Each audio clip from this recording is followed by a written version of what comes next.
तो 41 number example है SL Arora का।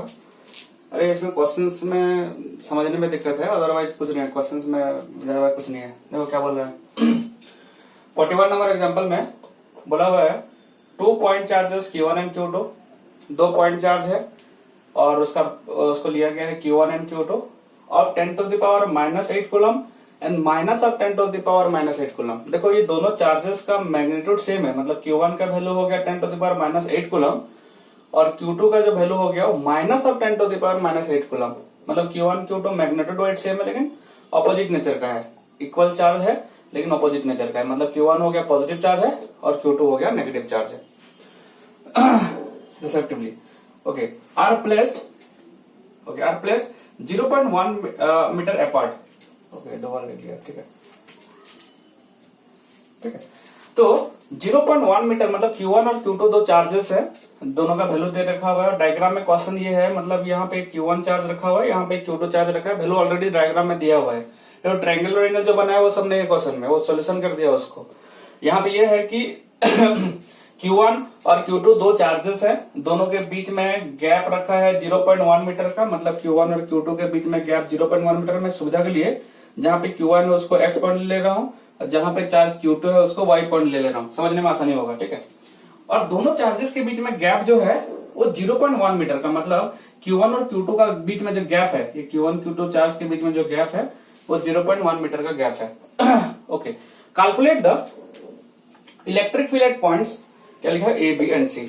A, okay, B and C, ये 3 पॉइंट हमारे पास अवेलेबल है और तीनों पॉइंट में ये दोनों चार्ज के द्वारा कितना इलेक्ट्रिक फील्ड बन रहे हैं। अरे कुछ नहीं, सिंपल प्रॉब्लम है। मैं फिर से एक बार सवाल को बता दे रहा हूँ। हमारे पास दो चार्जेस है Q1 एंड Q2, दोनों का वैल्यू जो है बराबर दे रखा है 10 टू द पावर -8।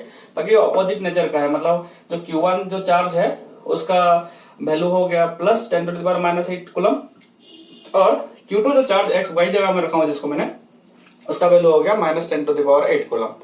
ओके, ये दोनों चार्जेस के बीच में गैप है, मैं यहाँ पे दिखा दे रहा हूँ। ये दोनों चार्जेस के बीच में गैप है, ठीक है।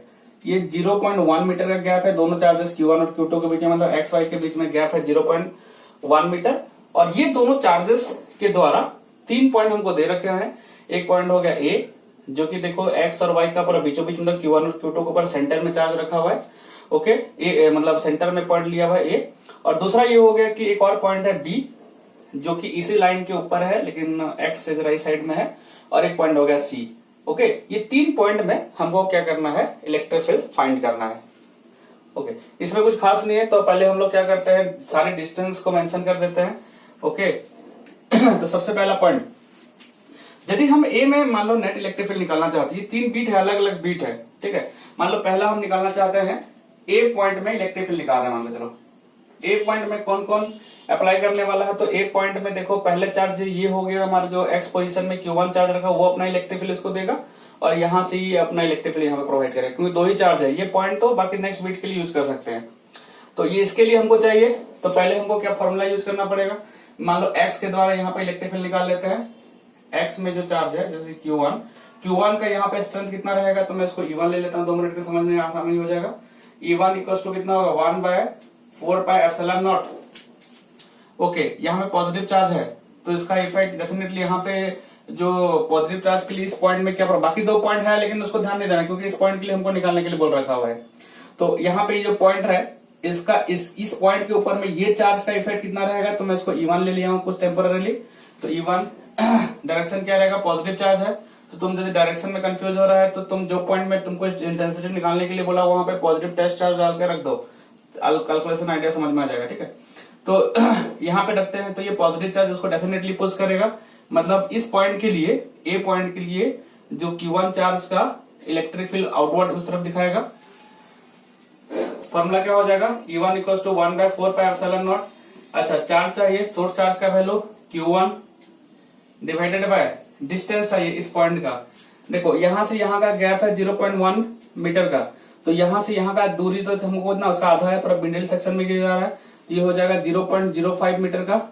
ओके, तो मैं डिस्टेंस लिख सकता हूँ, तो Q1 की जगह वैल्यू डाल दो ना, 10 टू द पावर कितना होगा, -8 और डिवाइडेड बाय ये दूरी का स्क्वायर। दूरी कितना है यहाँ से यहाँ का, दैट इज 0.05 का स्क्वायर। अच्छा डायरेक्शन क्या होगा, अलोंग में लिख दे रहा हूं, अलोंग, ठीक है। डायरेक्शन किधर होगा, x टू a, मतलब ऐसा समझने के लिए खाली x से a की तरफ जा रहा है, राइट लेफ्ट बात का बात है, लेकिन x से a की तरफ उसका डायरेक्शन जा रहा है। सिमिलरली इसी पॉइंट के a पॉइंट के ऊपर में एक और चार्ज का भी फील्ड वहां पे महसूस हो रहा है, जो कि है Q2, जो कि y का पोजीशन में है। तो हम लोग उसके द्वारा इलेक्ट्रिक फील्ड कितना होगा, E2 होगा। E2 निकालो, उसका E2 ले लेते हैं, इसके द्वारा प्रभाव उसमें वाला है, E2 ले लो। अच्छा क्योंकि यहाँ का चार्ज नेगेटिव है, डेफिनेटली इस पॉइंट को क्या करेगा, यहाँ पे टेस्ट चार्ज रखेगा तो अपने साइड खींचेगा। समझने की कोशिश करो, इसके द्वारा यहाँ पे जो भी स्ट्रेंथ बनेगा तो डेफिनेटली अपने साइड खींचेगा, नेगेटिव चार्ज है। इसका मतलब E2 का डायरेक्शन भी उसी डायरेक्शन में होगा जिधर E1 का डायरेक्शन है। फॉर्मूला लिख लेते हैं, वही 1/4πε0। अच्छा इसका चार्ज देखो, Q2 का भी चार्ज जो है 10⁻⁻8 ही है, नेगेटिव लेने का जरूरत नहीं है, क्योंकि मैं बार बार बोल रहा हूं वेक्टर क्वांटिटी में, जो क्वांटिटी जब चार्ज का वैल्यू पुट करोगे वेक्टर क्वांटिटी निकालने के लिए, वहां पे तुम कभी भी चार्ज नेगेटिव पॉजिटिव का वैल्यू मत डालना, ठीक है। तो इसका हो गया 10⁻⁸ डिवाइडेड बाय, अब बताओ यहां से यहाँ का दूरी, मतलब ये अप्लाई कर रहा है ये पॉइंट के ऊपर में, y में जो Q2 चार्ज अवेलेबल है वो a पॉइंट के ऊपर स्ट्रेंथ नापना है, तो डेफिनेटली वहां का दूरी चाहिए। तो यहाँ का भी दूरी कितना हो जाएगा, देखो टोटल गैप था दोनों के बीच में 0.1 मीटर, तो यहाँ का गैप 0.05, तो यहाँ का भी गैप होगा 0.05, हो गया। ओके तो 0.05 का स्क्वायर, इसका भी डायरेक्शन क्या दिख रहा है, अलोंग xy लिखो या ay लिखो, एक ही डायरेक्शन ही होगा, x से a की तरफ जाए या a से y की तरफ, डायरेक्शन तो सेम ही चल रहा है, लिख लेते हैं फिर भी, ठीक है। तो हो जाएगा a से y की तरफ, क्योंकि दोनों का डायरेक्शन पूरा सीधा सीधा है, दोनों पैरेलल ही है, तो दोनों का हम रिजल्टेंट निकालने के लिए दोनों का मैग्नीट्यूड डेफिनेटली डायरेक्टली ऐड हो जाएगा, सेम डायरेक्शन में है। तो net electric field at point A, equal to क्या हो जाएगा रे, E इक्वल टू क्या हो जाएगा, दोनों का electric field strength magnitude directly add हो जाएगा, क्योंकि सेम डायरेक्शन में होने से डायरेक्टली ऐड होता है, अपोजिट डायरेक्शन में तो माइनस हो जाते हैं। अब मैग्नीट्यूड कितना होगा 1/4πε0। अच्छा दोनों को ऐड कर रहा हूं, सेमी क्वांटिटी तो है रे, देखो ये भी जो है ये भी 2 टाइम हो जाएगा, और क्या तो हो जाएगा 2 टाइम 1/4πε0, या वैल्यू लिखना चाहोगे लिख लो, बेटर रहेगा, 9 × 9, ये हो जाएगा 10⁻⁸ बाय 0.05 का होल स्क्वायर। इसको सिंप्लीफाई कर देना, आंसर आ जाएगा। इसका रिजल्टेंट का भी डायरेक्शन क्या होगा, उसी डायरेक्शन में राइट में दोनों सब ऐड हो रहा है, मतलब रिजल्टेंट का भी डायरेक्शन होगा अलोंग x टू y। ये हो गया पहला बिट, इसको तुम सॉल्व कर लेना, मैं ऊपर पर जल्दी बता देता हूँ। नेक्स्ट हो गया पहला हमने ए पॉइंट में इलेक्ट्रिक फील्ड निकाल लिया। नेक्स्ट हो गया हमारा जो है बी पॉइंट में भी सेम, बी पॉइंट के लिए क्या होगा, फॉर पॉइंट बी पॉइंट में क्या होने वाला समझ लो। बी पॉइंट में भी देखो क्या है कि इसको कौन कौन चार्ज है, हमारे पास ये चार्ज है और ये चार्ज है, मतलब Q1 चार्ज x पोजीशन में है और Q2 चार्ज y पोजीशन में है। ओके Q1 जो है इसका इफेक्ट देखो डेफिनेटली बी पॉइंट में बहुत ज्यादा रहेगा, क्योंकि वो नजदीक में पड़ जा रहा है, जबकि Q2 जो y पॉइंट में चार्ज है उसका इफेक्ट यहाँ पे कम रहा होगा। ओके अब दोनों का जरा इफेक्ट देख लेते हैं क्या क्या सिचुएशन है। क्योंकि x का पोजीशन में पॉजिटिव चार्ज है, तो इसको डेफिनेटली वो क्या करेगा, इस डायरेक्शन में फोर्स अप्लाई करेगा, तो x के कारण जो फील्ड बन रहा है मैं उसको E1 ले लेता हूं,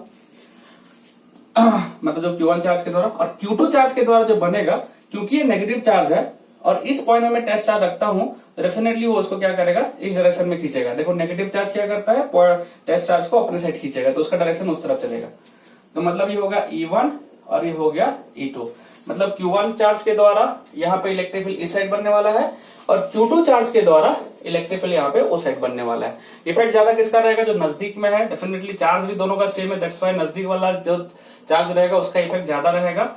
और बताओ रिजल्टेंट किधर रहेगा, तो रिजल्टेंट डेफिनेटली जो अभी प्लस होगा कि माइनस होगा, पहले नेट निकालने का देख लो। तो डेफिनेटली जो x के द्वारा इफेक्ट आ रहा है उस ज्यादा रहेगा और इसका डायरेक्शन इस तरफ है, जो y में जो चार्ज प्रेजेंट है Q2 उसका डायरेक्शन उस तरफ रहेगा और उसका वैल्यू कम है। तो डेफिनेटली जब ऐड करने का बारी आएगा तो दोनों हम ऐड कर रहे हैं बट दोनों एक दूसरे से माइनस हो जाएगा, इसलिए क्योंकि इसका डायरेक्शन दोनों क्या है, एक दूसरे से उल्टा चल रहे हैं। तो रिजल्टेंट किधर बनेगा, जिधर रिजल्टेंट का नेट डायरेक्शन, जैसे मैं एग्जांपल में तुमको बता के रखा था, एक ब्लॉक है, इधर एक आदमी 10 न्यूटन से खींच रहा है, एक इधर एक आदमी 2 न्यूटन से खींच रहा है, तो रिजल्टेंट के लिए डेफिनेटली 8 न्यूटन होगा। दोनों को ऐड करेंगे बट दोनों सब्सट्रैक्ट हो जाएगा, क्योंकि 10 और यहाँ डायरेक्टली तुम करो ना कि रिजल्टेंट का डायरेक्शन किधर रहेगा, डेफिनेटली 10 न्यूटन की तरफ, लेकिन इफेक्ट कितना महसूस हो रहा होगा, 8 न्यूटन का इफेक्ट महसूस हो रहा होगा। सेम कैलकुलेशन यहाँ पे भी है। तो इस पॉइंट के लिए मान लो इसके द्वारा E1 ले लेता हूं, तो E1 का फॉर्मूला कितना, E1 इक्वल्स टू 1/4πε0। चार्ज कितना है 10⁻⁸ पॉजिटिव चार्ज के लिए देख रहा हूं। अच्छा यहां से यहाँ का दूरी कितना है, क्योंकि डिस्टेंस ऑलरेडी सवाल में दे रखा है 0.05, तो 0.05 का स्क्वायर अलोंग, क्योंकि पॉजिटिव चार्ज है तो इधर की तरफ देगा, तो XB अलोंग XB लिख लेना, मैं जल्दी लिख दे रहा हूं उसको।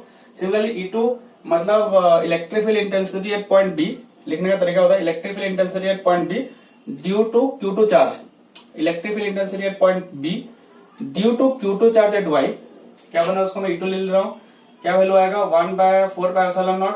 चार्ज का वैल्यू वही है, लेकिन डिस्टेंस देखो कितना हो चुका है, यहां से यहां का दूरी, अरे यहां से यहां का दूरी तो कितना हो जाएगा, यहां से यहां का दूरी 0.1 मीटर है, फिर यहाँ पे 0.05 मीटर, ऐड कर दो टोटल तो कितना हो गया 0.10 प्लस 0.05 ऐड कर दो, जो आएगा वो टोटल रहेगा।